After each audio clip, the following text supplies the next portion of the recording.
Erev Shabbos Young Israel, Mazel Tov to Liz and Dr. Michael Michelle by the bar mitzvah of grandson Sroli, son of Binyamin and Shani Michelle, this coming Shabbos in Boca Raton. May Michael and Liz enjoy much, much continued pleasure and nachas to Kedusha from their mishpacha. In petitioning HaKadosh Baruch Hu, davening to Hashem in the aftermath of the sin of the Meraglim, of the spies, so Moshe Rabbeinu begins Hashem Erech Apayim Rav Chesed Nosei Avon Vafesha. That's a familiar form.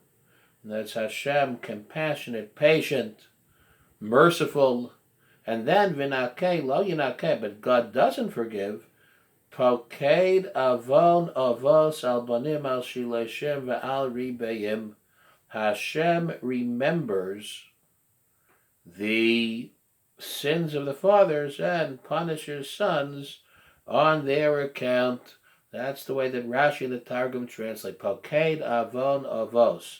That Hashem remembers the sins of the fathers, and when the children follow suit, Hashem punishes. So that might be fair, but why is that a midah of racham? Why is that? This is something that Moshe Rabbeinu mentions when he petitions Hashem, when he davens for forgiveness. This isn't compassion. It might be fair.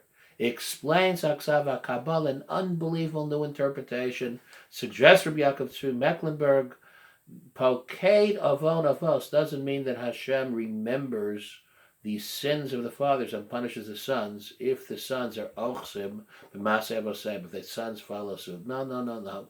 Poked means to remember.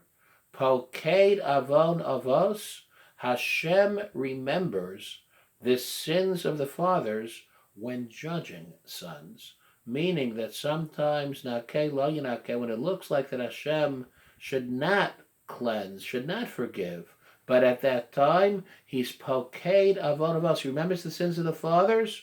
He remembers how the children grew up. What more could he expect? The family wasn't religious. They weren't Shamrei Shabbos.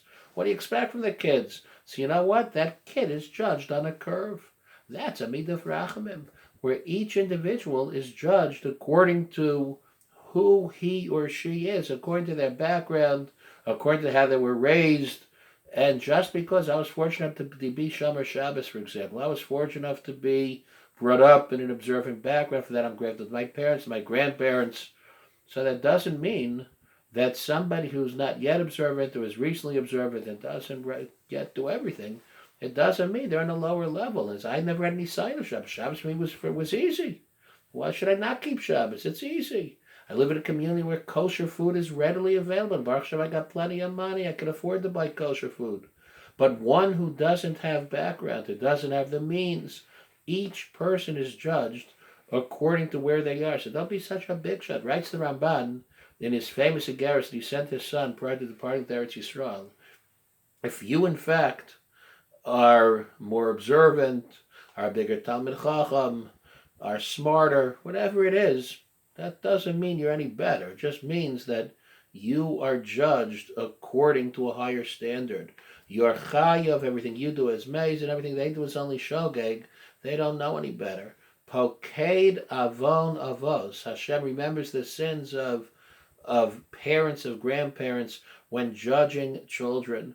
And if those children maybe aren't what they should be, but whatever their accomplishments are, however small they are, however small they may be, are really, really, in Hashem's eyes, significant, substantial, as great as those who have a much stronger background. That's something to keep in mind, not to be quick to judge others. We've got to judge ourselves. Have a very, very good Shabbos.